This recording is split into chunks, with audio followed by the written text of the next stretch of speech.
Assalamualaikum warahmatullahi wabarakatuh. Kembali lagi di channel Berita Mistis. Untuk kisah kali ini masih melanjutkan dari kisah yang sebelumnya. Sebuah kisah dari tulisannya Tina Astuti.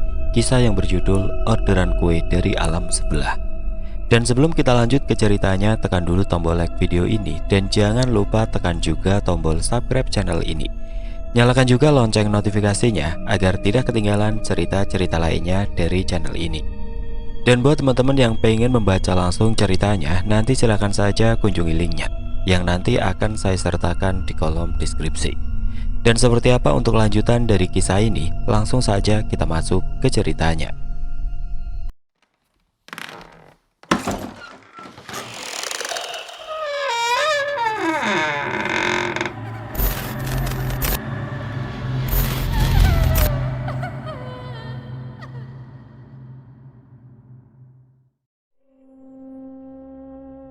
Saat aku tersadar, samar kulihat dan aku rasa berada di tempat yang asing sendirian.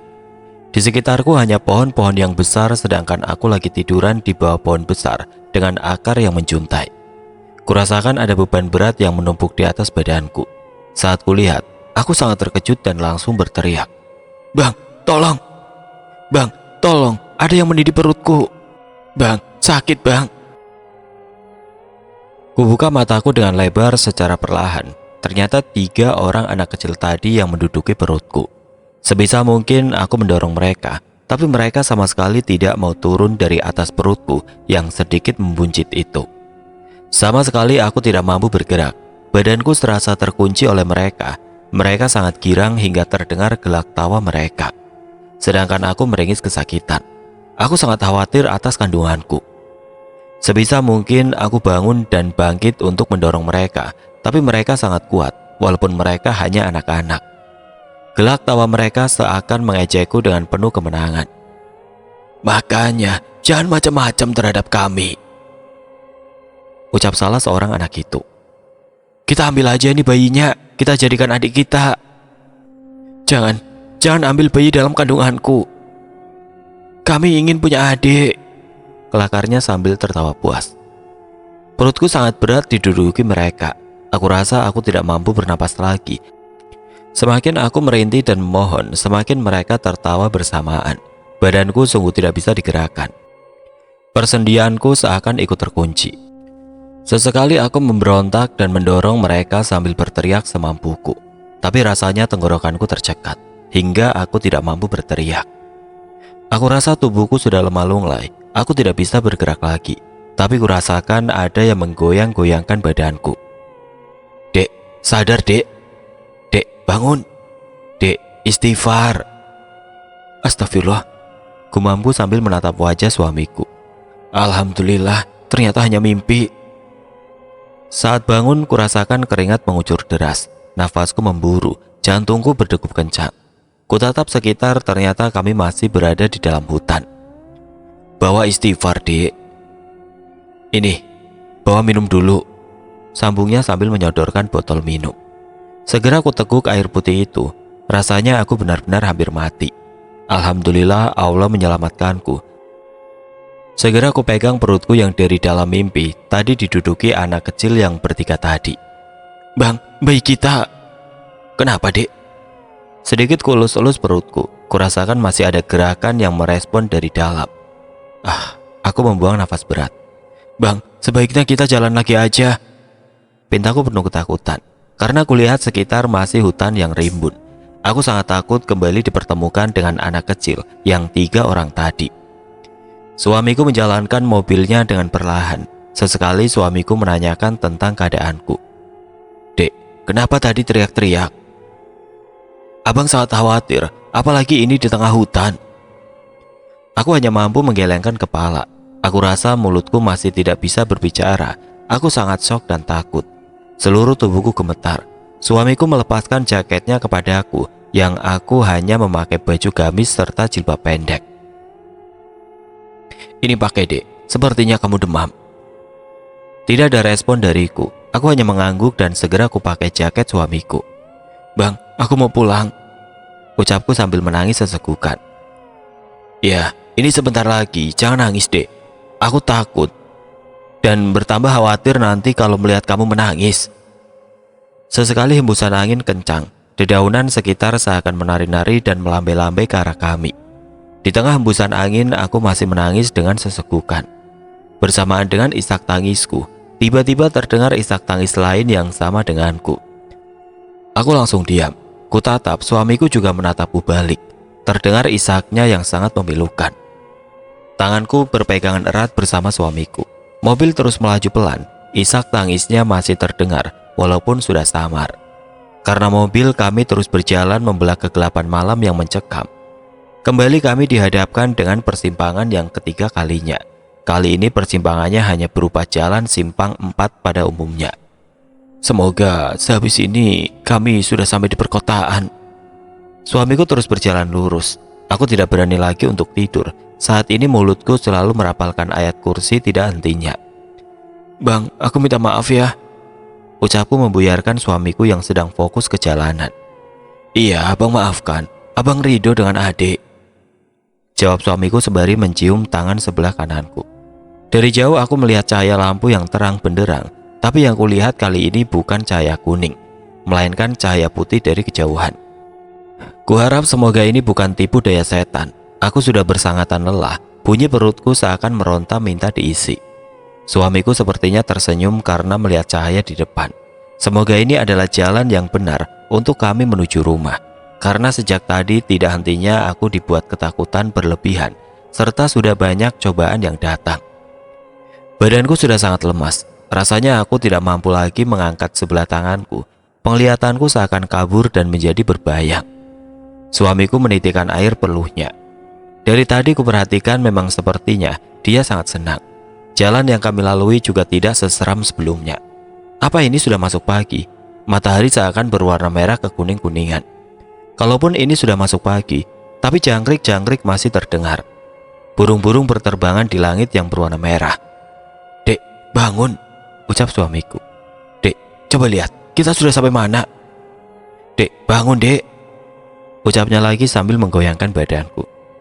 Dek, jawab dek. Aku tidak mampu lagi merespon ucapan suamiku. Mengeluarkan suara saja rasanya sudah tidak sanggup lagi. Aku benar-benar capek bersangatan hingga pandanganku kabur dan yang kulihat sudah menjadi gelap. Samar ku dengar suamiku menyebut-nyebut namaku seraya terus menggoyangkan badanku. Dek, kuat dek. Bangun dek, coba kamu lihat. Sebentar lagi kita akan bertemu ibu. Bertahan sedikit lagi dek. Dek, kita sudah sampai.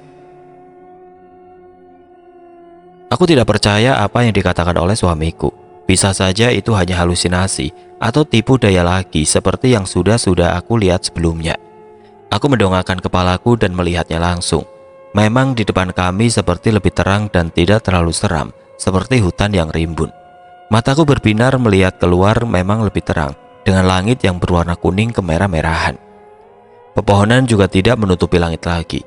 Di sini tidak terlalu seram seperti hutan sebelumnya yang ada pohon-pohon tinggi dengan dahan yang saling bersautan membentuk terowongan menutupi langit. Bang, ini mau masuk pagi ya? Abang juga nggak tahu dek. Entahlah, ini mau masuk pagi atau masuk petang. Tiba-tiba mobil kami berhenti secara mendadak. Kenapa Bang Ilham berhenti? Astagfirullah. Ada apa bang? Bang Ilham tidak menjawab pertanyaanku. Entah apa yang terjadi, tapi dilihat dari raut wajahnya seperti sangat khawatir. Ada apa? Adik, tunggu sebentar di mobil ya. Aku benar-benar keheranan atas sikapnya. Sepertinya dia sedang panik. Kudengar dia mengembuskan nafas panjang dari mulutnya sambil mengusap wajahnya yang kusut itu. Abang mau kemana? Tunggu saja sebentar dek. Walaupun langit menunjukkan terangnya, tapi di sini masih sekitaran hutan. Ada banyak burung-burung dan kelelawar yang berterbangan. Aku ditinggalkan suamiku di mobil sendirian. Sepertinya suamiku mengecek ban mobil. Apa ban mobil kami kempes? Banyak kempes ya bang? Tidak dek. Sangat sial sekali dari tadi tidak hentinya cobaan selalu menghampiri kami. Entahlah ini nikmat atau ujian. Bang Ilham kembali masuk ke dalam mobil. Dia menatapku sangat dalam. Tenang ya dek, kita ini sudah keluar dari hutan kok. Walaupun kami sudah keluar dari hutan yang menyeramkan itu, Tapi tetap saja kami masih berada di dalam hutan saat ini. Mogok ya bang? Bukan dek. Terus kenapa kita tiba-tiba berhenti di sini? Walaupun kita sudah keluar dari hutan, tapi kita harus tetap keluar dari sini bang. Ayo jalan lagi. Suamiku diam tidak menyaut sedikit pun. Matanya memerah sepertinya dia menangis. Kita kehabisan bensin dek. Aku yang mendengarnya menangkupkan mulut. Sungguh ini sangat mengejutkanku. Kami kembali dihinggapi kepanikan karena kehabisan bensin di tempat asing. Bang, gimana? Kita jalan kaki saja yuk. Aku takut bang. Gak apa-apa yuk, itu langit sudah terang, jawab suamiku sambil menunjuk ke atas langit. Aku turun dari mobil dengan badan yang sangat lemas. Aku rasa kakiku tidak sanggup berjalan lagi. Persendianku tidak kuat. Langsung aku kembali duduk. Karena baru saja aku bawa berdiri, tiba-tiba aku merasa mau pingsan. Bang, aku tidak sanggup jalan. Ya sudah, abang mau jalan sebentar ya. Mau lihat-lihat sekitar sini. Kamu masuk mobil aja lagi. Tunggu abang sebentar. Jangan kemana-mana sebelum abang kembali datang ya dek. Iya, jawabku singkat sambil melepaskan jemari-jemari tangan suamiku itu. Ada rasa sesak ketika tanganku melepaskan tangannya. Semoga baik-baik saja. Lalu aku kembali masuk ke dalam mobil, sedangkan suamiku berjalan terus ke depan. Jujur saja aku sangat takut ditinggalkan seorang diri di mobil, di tempat asing yang di sekelilingnya masih hutan yang lebat. Kuusir rasa takutku, karena kalau kupaksakan ikut berjalan bersama suamiku, aku sudah tidak sanggup. Bisa-bisa mengakibatkan aku jatuh pingsan, dan itu akan menambah suamiku panik. Aku duduk bersandar sendirian di mobil. Semua kaca ditutup rapat dan dikunci. Semenjak aku menunggu kedatangan suamiku, sebisa mungkin aku memejamkan mata untuk kubawa tidur saja, karena aku tidak ingin melihat pemandangan sekitar yang sangat hijau ini. Saat aku mulai terhanyut dalam mimpi yang indah, tiba-tiba samar kulihat ada seseorang yang menjenguk dan memperhatikanku di kaca sampingku. Dia seperti anak laki-laki berusia 7 tahunan yang tidak asing bagiku. Seakan pernah melihatnya. Bocah laki-laki itu dengan bentuk wajah yang tirus, bibir yang membiru, kulitnya yang pucat pasi, serta memiliki bola mata yang hitam semua. Aku ingat dia anak kecil yang terus mengganggu kami sejak tadi, hingga dia juga yang pernah menduduki perutku. Tapi yang kulihat dia hanya seorang diri, bukan bersama dua saudaranya. Tak tak tak. Dia menggedor kaca mobil. Aku sangat panik. Mataku terus menutup, aku enggan untuk melihatnya. Aku sungguh bersangatan ketakutan. Hanya aku sendiri di sini, sedangkan suamiku pergi entah kemana. Aku menangis tergugu dengan mata terpejam. Tubuhku gemetar hebat. Doa yang kurapalkan seakan musnah dari otakku. Aku tidak mampu mengingat bacaan apapun. Dek, buka, ini aku, ucap seseorang dari luar. Perlahan kubuka mataku, samar kulihat seorang lelaki yang menikahiku 5 tahun yang lalu. Aku masih belum membuka pintu mobil itu, karena aku khawatir itu bukanlah suamiku yang sesungguhnya. Dek, ini aku. Ini aku sudah membawa bensin. Aku diam saja melihat ke arahnya. Setelah itu aku baru percaya kalau itu adalah Bang Ilham. Langsung kubuka pintu mobil dan berpelukan erat bersamanya. Dek, kamu kenapa? Kenapa kamu menangis lagi? Abang kan hanya sebentar. Alhamdulillah abang menemukan dusun di sana tadi dan sudah mendapatkan bensin, dek. Abang keluar lagi ya untuk ngisi. Aku diam dan melepaskan pelukan Bang Ilham. Apa yang tadi kulihat hanya mimpi saja. Aku hanya menganggap tadi itu hanya mimpi. Mungkin aku ketakutan berlebihan dengan anak kecil yang suka jahil pada kami. Setelah suamiku mengisi bensin, langsung kami kembali melanjutkan perjalanan yang kurasa tidak kunjung sampai kota atau desa. Abang tadi beli bensin di mana? Ada dusun di persimpangan depan, dek. Kurasa mana mungkin di hutan ini ada dusun pemukiman warga. Tapi syukurlah kami sudah bisa melanjutkan perjalanan lagi. Mobil terus melaju pelan. Memang benar di depan sini ada sebuah persimpangan, tapi yang kulihat di sini tidak ada pemukiman warga. Kulihat hanya sepi senyap dengan suara jangkrik yang berbunyian saling sahut. Abang tadi beli bensin di mana?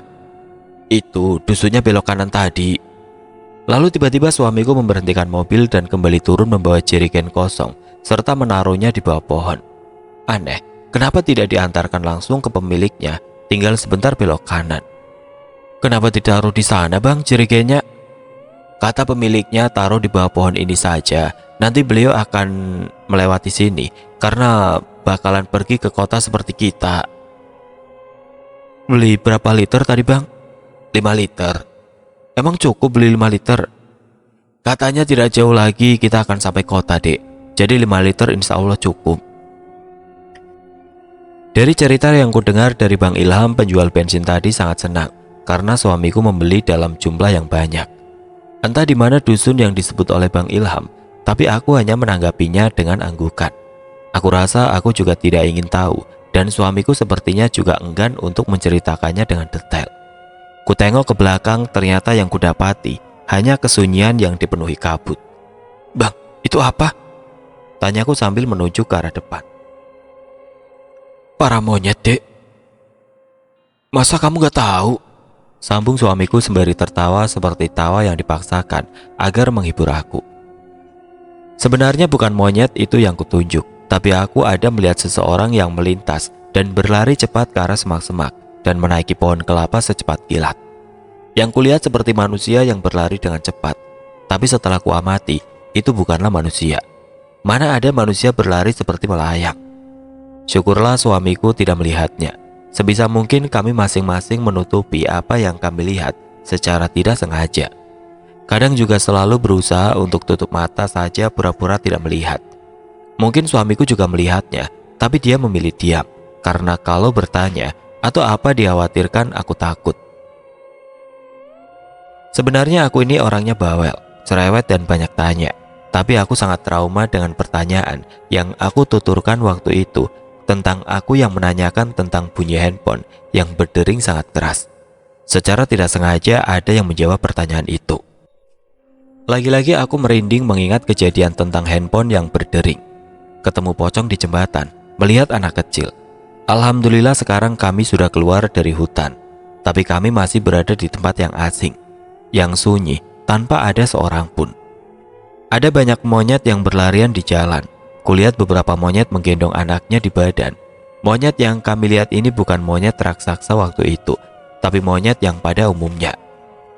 Mobil melaju pelan melintasi puluhan monyet-monyet yang saling berteriak bersaut-sautan, sambil menaiki pohon-pohon dan berkelantungan, meloncat-loncat dari satu dahan ke dahan.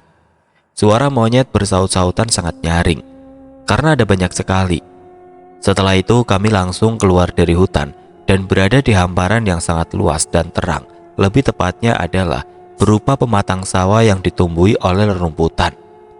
Suamiku tersenyum ke arahku, dia sangat bersemangat untuk keluar dari hutan rimba ini. Suamiku berulang kali mengelus pucuk kepalaku. Sebentar lagi ya dek, ucapnya terus menyemangati. Sedangkan aku tidak mau berharap lagi, karena ujung-ujungnya pasti selalu kena jahil. Bang, aku haus. Segera suamiku menghentikan mobilnya dan beristirahat sejenak di tempat yang sudah mulai terang. Entah apa ini, mulai terang menuju pagi atau mungkin mau masuk malam. Aku benar-benar kepikiran dengan suasana kurasakan saat ini. Ini minum, ucapnya sambil menyodorkan botol minuman. Dek, ini sepertinya kita sudah keluar, ucap suamiku sambil merentangkan tangannya yang tidak hentinya selalu menyetir. Kita lanjut sedikit lagi ya dek. Aku hanya membalasnya dengan anggukan kepala. Mobil kami terus melaju pelan, jalannya masih berpatu sedikit. Dari wajah suamiku terlihat wajah sumringah, tidak seperti sebelumnya dengan wajah tegang dan panik. Astagfirullah, ucap Bang Ilham. Aku menatap suamiku. Ada apa yang terjadi? Tiba-tiba suamiku menghentikan mobilnya kembali secara mendadak. Saat kulihat ke depan, terlihat kembali ada yang menghalangi perjalanan pulang kami. Kulihat sejenak. Apa itu batang pohon? Itu pohon tumbang ya bang? Bukan dek, itu ular. Sangat geli aku melihatnya. Ularnya sangat besar dan panjang. Badannya terlihat licin dengan berwarna hitam mengkilat, dengan corak garis-garis berwarna kuning. Baru pertama aku kembali ditampakkan ular sebesar ini. Kurasa anak kecil bisa saja dia lahap langsung. Panjangnya juga sangat panjang hingga menghalangi jalan kami. Padahal jalannya menurutku lumayan lebar, tapi ular ini mampu menutupinya. Apa ini ular yang disebut anaconda? Karena menurutku, ular paling besar hanya anaconda yang sering kulihat di TV yang mampu menelan manusia. Aku memandang suamiku. Kulihat dia seperti biasa saja, tidak seperti aku yang takut dan geli. Aku berpikir kalau ular ini mampu menghantam mobil mini kami. Sepertinya ular itu habis memangsa sesuatu, karena dilihat dari perutnya sepertinya membesar hingga membuat susah untuk menyeberang jalan. Aku melihat ular besar itu tidak hentinya bergidik ngeri. Lumayan lama kami menunggu ular itu. Perkiraanku ular itu dari hutan rimba sekitar sini. Setelah ular itu menyeberang jalan, kami lanjut menuju pulang ke rumah kami. Sempat kulihat ular besar itu tidak kelihatan lagi, padahal baru menyeberang dengan membawa badan besarnya. Mungkin sudah masuk semak-semak. Mobil kembali melaju pelan. Angin berembus dengan kencang. Kurasakan hawa di sini sedikit panas. Tidak seperti yang kami lalui tadi, sepanjang perjalanan dengan hawa dingin dengan penuh ketakutan. Aku menatap bungkusan plastik yang diberikan Pak Haji Gofar dan Bu Aini, dan dari ibunya Nadia. Nanti kalau sudah sampai rumah akan segera kubuka, karena dari tadi sangat membuat aku penasaran. Sedangkan suamiku terus-menerus melarang aku untuk membukanya. Kini kami telah benar-benar keluar dari hutan lebat itu. Terlihat hamparan luas pematang sawah yang membuat mataku berbinar dan kembali menitikkan air mata. Dek, coba lihat. Aku tersenyum menatapnya dengan air mata yang berderai. Jangan nangis. Kali ini aku bukan menangis ketakutan, tapi aku menangis bahagia karena sudah keluar dari hutan itu. Bang, bisa berhenti sebentar? Segera suamiku menyetujuinya dan memberhentikan mobil di tengah-tengah hamparan luas pematang ini. Jalanan di sini masih sunyi dan memang hanya ada kami saja. Aku keluar dari mobil dengan membawa botol air minum dengan diikuti Bang Ilham. Aku meneguk air putih yang tersisa hanya sedikit itu. Aku kembali mual, tapi tidak ada yang kumuntahkan karena tidak ada terisi apa-apa di perutku. Perih perut aku, Bang. Ucapku meringis sambil memegangi perut. Ayo kita lanjut jalan lagi. Nanti kalau kita ketemu warung, kita langsung makan. Aku kembali berdiri dengan dituntun Bang Ilham untuk masuk ke dalam mobil. Setelah itu kami langsung berangkat. Suamiku benar-benar terus menyemangatiku walaupun dia juga tertekan dan penuh ketakutan. Baru beberapa menit yang lalu kami keluar dari hutan rimba yang gelap itu. Tiba-tiba kami berpapasan dengan kurir pengantar paket. Aku dan Bang Ilham saling menatap. Dia langsung memberhentikan mobil dan keluar untuk memanggil tukang paket itu. Tapi nihil, tukang paket itu sepertinya tergesa-gesa. Bisa dilihat dari dia membawa motor dengan kecepatan laju. Emang tukang paket beneran, Bang? Iya, lihat aja itu nama ekspedisinya. Kulihat dari tas salesnya serta jaket yang digunakan sang kusir tertulis di sana kurir dengan ekspedisi pengiriman yang terkenal. Beliau sepertinya kurir JNT. Kurir itu sudah tahu dan mulai memasuki hutan yang rimbun serta gelap itu, hingga menghilang dari pandangan akibat gelap dan kabut yang menyelimuti hutan itu. Waduh, udah terlanjur masuk itu. Iya Bang, sepertinya kurir tadi tidak takut ya dengan hutan belantara yang dia jalani itu. Ya udah, ayo kita lanjut pulang saja. Aku memalingkan wajahku menatap dari jauh ke arah hutan yang kami lewati tadi. Apa kurir itu tidak takut dengan hutan yang gelap itu? Kasihan Bang kurir itu. Iya, tapi dia juga lagi mengantarkan pesanan. Sudah tanggung jawab dia sebagai kurir. Mobil kami terus melaju. Suamiku menatap ke arahku dengan senyuman manisnya. Semoga capek kita nanti terbalaskan. Karena kita telah memenuhi tanggung jawab mengantarkan pesanan kue ke pemesannya. Apa kamu senang, Dek? Senang apanya? Senang bisa keluar dari hutan tadi. Iya, aku sedikit lega akhirnya kita bisa keluar. Tapi ini selanjutnya kita ke arah mana? Kita tinggal lurus saja, Dek. Badanku yang sangat lemas tidak berdaya, tapi setelah melihat cuaca yang sedikit bercahaya dan bisa keluar dari hutan rimba tadi, sekarang semangatku kembali tiba. Bang, apa abang juga takut yang kita alami tadi? Abang lebih takut dimarahin kamu, Dek. Jawab suamiku sembari tersenyum tulus.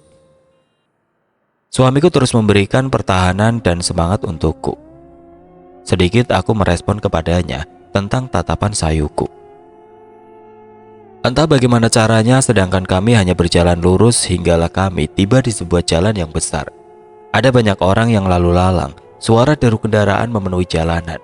Tidak lama suara azan berkumandang sangat jelas di masjid-masjid sekitar. Lampu-lampu juga sudah menyala di mana-mana. Rima dan Ilham pulang ke kota dengan selamat.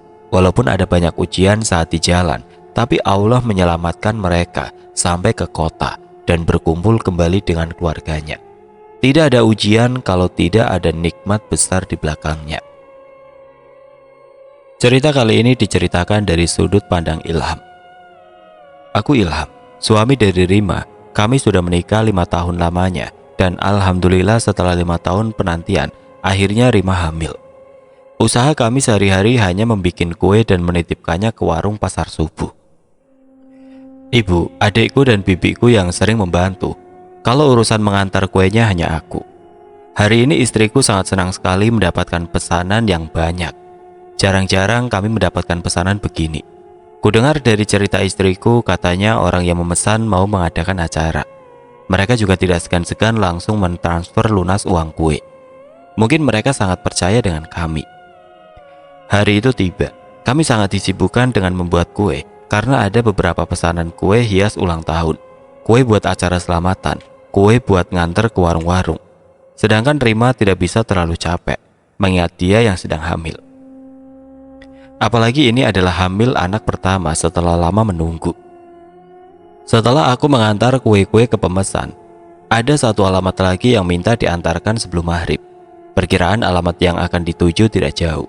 Rencananya hanya aku saja yang mengantarkannya seorang diri. Tapi Rima merengek minta ikut, karena sekalian ingin jalan-jalan sore. Kami bersiap untuk pergi ngurir dengan pemesan kue terbanyak. Jalan yang kami lalui tidak ada yang aneh menurutku, tapi kurasakan sedikit hembusan hawa dingin seperti berbeda. Kulihat Rima terlihat biasa saja, dia sangat menikmati perjalanan ini. Di jalanan yang besar, dengan gedung-gedung tinggi, dengan mobil-mobil mewah yang melintas, jalan yang kami lalui hanya perkotaan metropolitan. Pegunungan yang hijau, jembatan panjang, sangat indah memanjakan mata. Setelah lumayan jauh jalan yang kami tempuh, tidak sengaja kami bertemu dengan truk trailer dengan membawa alat berat. Beliau seperti orang bingung. Katanya dari tadi tidak menemukan alamat sang pemesan. Kami tidak mengobrol banyak dan tidak bisa membantu, karena kami sama-sama ingin mengantarkan pesanan.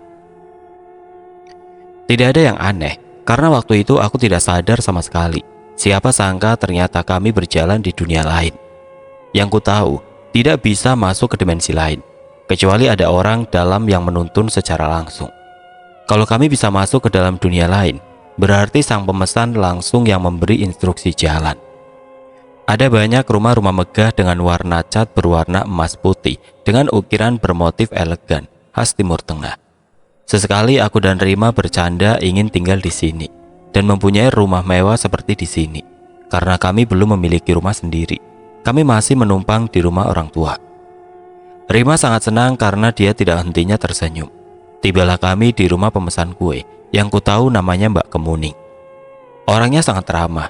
Orang tua Mbak Kemuning juga sangat ramah sekali sampai meminta kami untuk menginap.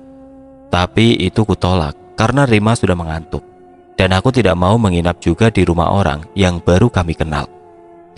Kulihat Rima diberi bungkusan plastik hitam oleh Bu Aini, yang kurasa itu adalah makanan. Setelah berpamitan pulang, tiba-tiba aku merasa dompetku ketinggalan di dalam. Bergegas aku kembali masuk ke dalam ditemani Pak Haji Gofar. Padahal kami sudah mau balik, tapi tiba-tiba Rima malah mengikuti masuk ke dalam. Waktu aku kembali mengambil dompet, Pak Haji Gofar memintaku untuk menunggu sebentar, karena ada yang ingin dia berikan untukku. Ternyata sebungkus plastik hitam juga seperti punya Rima yang sama diberikan oleh Bu Aini. Kurasakan isinya keras, tapi saat aku ingin membukanya langsung, tiba-tiba Pak Haji Gofar membisikkan sesuatu di telingaku. Bukanya di rumah saja. Niat itu langsung kuurungkan, karena memang tidak baik dan tidak sopan juga langsung membuka berhadapan dengan orang yang mengasih. Kami izin pamit pulang. Di saat ingin kembali ke depan, tiba-tiba kami sempat bertemu dengan laki-laki tua. Dia yang melihat aku dan Rima seakan terkejut dengan kedatangan kami. Aku yang melihatnya juga aneh, seperti pernah melihatnya, makanya serasa tidak asing lagi dengan wajah beliau. Saat Pak Haji Gofar mengenalkan, ternyata dari nama beliau juga rasa pernah mendengar. Nama beliau Pak Haji Rullah, seorang imam masjid. Beliau meminta kami untuk kembali ke dalam untuk ngobrol-ngobrol, tapi aku menolaknya karena takut kemalaman di jalan. Aku dan Rima pulang dari rumah Mbak Kemuning masing-masing membawa bungkusan. Saat sampai di depan dan siap jalan, aku diamanahi Pak Haji Gofar kalau harus belok ke kanan. Beliau juga sangat menegaskan sekali amanah itu. Bu Aini dan Mbak Kemuning juga berkata demikian, yang menganjurkan harus belok kanan. Aku cuma bermodalkan iya-iya saja, tidak tahu alasannya kenapa. Mobil kami melaju dengan kecepatan pelan. Pikiranku dipenuhi dengan tanda tanya tentang siapa yang kulihat di rumah Mbak Kemuning tadi. Saat aku membuka percakapan tentang perasaan tanya itu, ternyata Rima juga merasakan hal itu. Kami merasa seperti pernah melihat Pak Haji Rullah itu. Kuingat-ingat seperti pernah melihat di sosial media di grup pemberitaan atas pencarian orang hilang. Tapi aku menepis itu. Kurasa kepalaku terasa sakit memikirkan itu. Otakku tidak tahan. Rima juga terdiam, dia hanyut melayang di pikirannya sendiri. Kubuang jauh-jauh rasa penasaranku itu tentang Pak Haji Rullah. Mobil kami terus melaju walaupun pelan. Lampu kuning jalanan menghiasi malam yang gelap gulita. Tiba-tiba Rima meminta berhenti bertepatan di jembatan panjang nan gelap itu. Kulihat dia tergesa-gesa keluar dari mobil dan muntah-muntah hebat. Di jembatan ini sangat sepi. Rumah-rumah megah yang besar-besar kami lihat barusan sudah tidak terlihat lagi. Di bawah kegelapan malam aku melihat seseorang yang sedang memancing ikan. Awalnya aku takut kalau orang itu jahat. Kudesak Rima agar cepat masuk ke dalam mobil. Tapi saat kami mau masuk, tiba-tiba beliau menyapa kami ramah. Menanyakan kami mau kemana dan datang dari mana. Sedikit-sedikit aku dan beliau bercakap-cakap sambil mengurut tengkuk Rima yang masih mual-mual. Hingga pertanyaan beliau terlontar menanyakan tentang kami yang mau pulang ke Banjarmasin atau ke Palangkaraya. Dari situ aku sedikit aneh atas pernyataan beliau dan tiba-tiba aku merasa bingung mau pulang kemana. Untungnya aku masih tidak sadar. Karena kemungkinan kalau aku sadar, mungkin jalanan ini hilang dan akan berubah menjadi hutan belantara. Alhamdulillah waktu itu walaupun aku sedikit rasa aneh dan linglung, Allah masih menjagaku. Masuk berupa jalan beraspal yang kulihat. Karena dari cerita yang kudengar kalau kita tiba-tiba sadar, jalanan ini akan menghilang dan berada di dalam hutan. Bapak pemancing yang tidak ku ketahui namanya itu sepertinya pendatang dari Jawa. Dari logatnya sangat kental didengar. Aku tidak aneh tiba-tiba bertemu dengan orang Jawa. Karena memang mayoritas penduduk Kalimantan Tengah memang kebanyakan orang Jawa yang menetap di sini. Tapi yang tiba-tiba muncul rasa takut ketika beliau menuturkan kalau kami sampai di Kalimantan Tengah. Tepatnya sekarang kami berdiri di jembatan Tumbang Nusa. Aku sangat hafal jalanan menuju ke Kalimantan Tengah karena aku sempat tinggal di Kalimantan Tengah juga. Aku tahu persis memang tentang jembatan panjang ini. Kurasa ini bukan jembatan Tumbang Nusa, melainkan bapak-bapak pemancing ini juga tidak sadar karena beliau juga ikut masuk ke dimensi lain. Bapak pemancing ini memang beneran manusia seperti aku, tapi beliau juga dibawa makhluk gaib, makanya bisa sampai ke sini. Mungkin beliau juga memancing di saat waktu senja, dan awalnya beliau memang memancing di jembatan Tumbang Nusa. Tapi kiranya ada makhluk gaib yang membawanya. Makanya dari penuturan beliau sangat menegaskan kalau di sini itu jembatan Tumbang Nusa. Di saat asiknya dalam ketegangan berdebat, tiba-tiba dari balik pohon di sungai sekelibat bayangan putih bertubuh besar dan tinggi masuk ke dalam air, hingga membentuk bunyi seperti batu besar yang dicemplungkan cukup keras. Mungkin hanya aku saja yang melihatnya, sedangkan Rima sangat tegang berdiri di sampingku, mendengarkan penuturan bapak pemancing. Bapak pemancing itu langsung berpamitan untuk pulang yang katanya sudah malam dan lumayan lama karena sejak tadi sore sudah banyak mendapatkan ikan. Aku dan Rima juga langsung masuk ke mobil karena takut habis dikejutkan dengan bunyi batu yang dicemplungin tadi. Di jalan bapak pemancing itu tepat berada di depan kami. Tepat di persimpangan beliau belok ke kiri. Mungkin awal beliau datang memang jalan sana. Aku berhenti tepat di persimpangan. Aku ingin mengikuti bapak pemancing karena pikiranku beliau benar-benar manusia. Tapi aku takut kami tersesat jauh. Karena aku dan bapak pemancing berbeda tujuan datang ke sini. Kulihat ke belokan kiri di sana gelap gulita. Tapi jalannya terlihat mulus. Suara deru kendaraan bermotor bapak pemancing sudah tidak terdengar lagi. Kutatap jalan belokan ke kanan, terlihat lebih seram. Karena di awal masuk jalan terlihat pepohonan bambu kuning yang rimbun menyambut kami. Kulihat dan kuamati jalan belok kanan ini. Sepertinya jalan berlubang dan sangat rusak. Lalu kutatap jalan yang lurus, terlihat gedung-gedung tinggi dengan pencahayaan terang. Dengan lampu-lampu, jalannya terlihat mulus dan lebar. Rima merengek ingin jalan lurus saja. Dia itu sangat cerewet. Di saat kebingungan memilih jalan, aku turun keluar mobil ingin memperhatikan secara langsung. Tiba-tiba Rima juga ikut turun, yang sangat kularang keras dia turun dari mobil. Rima seperti melamun ketika melihat ke arah belokan kiri. Suara gamelan mampu membuat dia menari dan meracau tidak jelas. Dari kejauhan tidak sengaja, kulihat para penari itu berjalan sambil menari gemulai yang ingin datang menghampiri Rima. Secepat kilat aku menarik tangannya untuk meminta masuk ke dalam mobil. Di saat bersamaan para penari itu juga hampir menarik tangan Rima. Setelah aku menarik tangan Rima dan membawanya masuk ke dalam mobil, samar kulihat para penari yang memakai selendang kuning itu perlahan lenyap dari pandangan. Dari netraku yang melihat ada 7 penari dengan memakai baju kebaya dengan rambut dicepol, memakai pakaian serba kuning. Kalau bagian wajahnya tidak terlalu terlihat, tapi kuakui para penari itu sangat cantik. Setelah aku sudah membawa Rima masuk ke dalam, sepertinya Rima masih linglung dan diam kaku. Kugoyang-goyangkan badannya dan memintanya untuk beristighfar. Sesekali aku terus membaca sholawat dan meniupkannya ke Rima. Setelah aku membaca sholawat dan meniupkannya, tidak lama Rima tersadar dari tatapan kosongnya dan kembali cerewet serta bawel. Jujur saja aku sangat takut kalau Rima menjadi pendiam dan kaku, karena istriku itu orangnya banyak tanya. Aku membuang nafas berat serta mengucapkan alhamdulillah. Rima kembali tersadar dan merengek meminta jalan yang lurus. Jujur saja aku bingung mau jalan ke arah mana, sedangkan Rima meminta untuk lurus saja. Kalau kami lurus, aku sama sekali tidak tahu arahnya sampai kemana. Tapi kalau belok kanan sudah dipastikan akan sampai ke kota asal kami, karena itu sudah ditegaskan oleh keluarga Mbak Kemuning. Akhirnya aku menuruti perkataan Rima, tapi hati ini memberontak dan tidak nyaman. Aku kembali putar balik dan menuju belok kanan, mentaati amanah Pak Haji Gofar serta yang lainnya. Rima terlihat kesal karena aku memilih jalan yang seram. Kuakui belok kanan itu sangat seram, gelap dan benar saja. Ada banyak sekali netra ini menangkap pemandangan aneh yang mampu membuat jantung hampir copot. Tapi mau gimana lagi, itu adalah amanah dan sangat dianjurkan harus belok kanan. Baru saja kami masuk ke belokan kanan, angin berembus kencang dengan hawa dingin yang menerpa. Aku sangat khawatir dengan kandungan Rima, karena jalanan rusak parah, sama sekali tidak beraspal.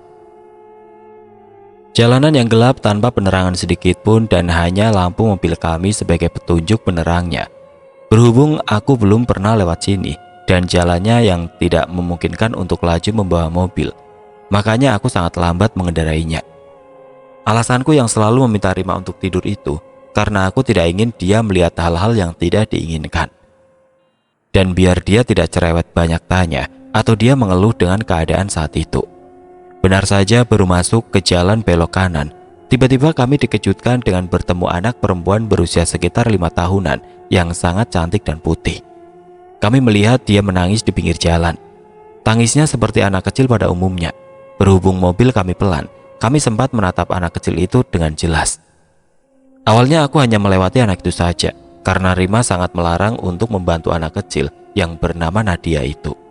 Rima sangat khawatir kalau itu adalah anak jadi-jadian.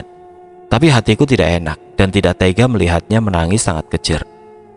Aku langsung berhenti dan memundurkan mobil kembali menuju anak kecil itu. Rima sangat marah atas kelakuanku itu. Setelah aku turun dan sedikit mengobrol-ngobrol dengan Nadia, ternyata dia ditinggalkan oleh teman-temannya. Katanya dia sedang bermain petak umpet, tapi dia tidak kunjung menemukan teman-temannya. Nadia sudah berteriak-teriak karena tidak menemukan teman-temannya, tapi temannya tidak kunjung muncul. Dan ternyata teman-temannya hanya mengerjai Nadia saja, lalu meninggalkan Nadia seorang diri dan menangis. Rima hanya menunggu di dalam mobil. Dia memang tidak ingin turun. Setelah aku menanyakan rumah Nadia, ternyata arah rumahnya searah dengan jalan yang akan kami tuju. Lalu aku menawarkan tumpangan ke rumahnya, khawatir orang tuanya mencarinya. Awalnya Nadia menolak, katanya dia bisa pulang sendiri dalam sekejap. Tapi aku kembali meyakinkannya kalau kami bukan orang jahat, dan akhirnya dia mau. Mendengar kata sekejap dari penuturan Nadia membuat bulu kuduku merinding. Mau tidak mau aku harus membawanya, karena dia sangat senang setelah mendengar aku akan mengantarkannya menaiki mobil. Aku sangat tahu kalau Nadia ini berbeda alam denganku, tapi dilihat-lihat sepertinya Nadia ini baik, makanya aku berani memberikan tumpangan. Setelah membawa Nadia masuk ke dalam mobil dan dia duduk di pangkuan Rima, ku dengar Rima menanyakan tentang Nadia. Dari situ aku sangat melarang keras Rima untuk menanyakan asal Nadia. Dikhawatirkan Rima ketakutan. Di saat aku siap kembali menjalankan mobil, sangat jelas aku melihat ada 3 orang anak kecil menatap sinis ke arah kami. Mereka bersembunyi di balik pohon yang sangat besar. Aku yang menatapnya seluruh tubuhku merinding. Aku sangat dibuat kaget karena mereka sangat menampakkan dirinya yang kecil itu. Sesegera mungkin aku menjalankan mobil dan meninggalkan tempat ini. Kuharap Nadia ini adalah anak kecil yang baik.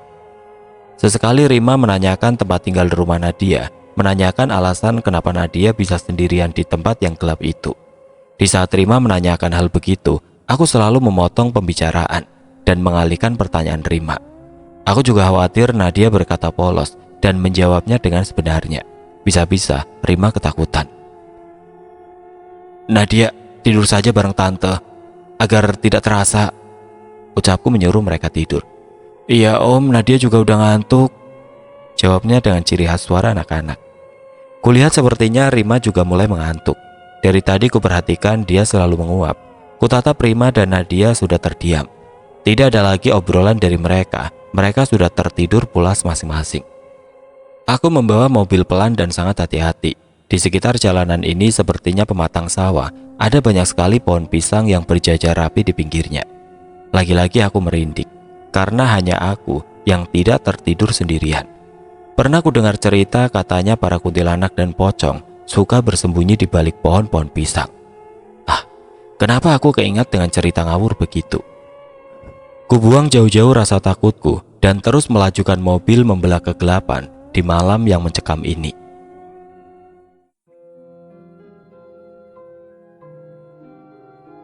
Oke teman-teman, sampai di sini dulu ceritanya. Nantikan kelanjutan kisah ini di video berikutnya. Agar tidak ketinggalan, klik tombol subscribe channel ini dan nyalakan lonceng notifikasinya. Wassalamualaikum warahmatullahi wabarakatuh.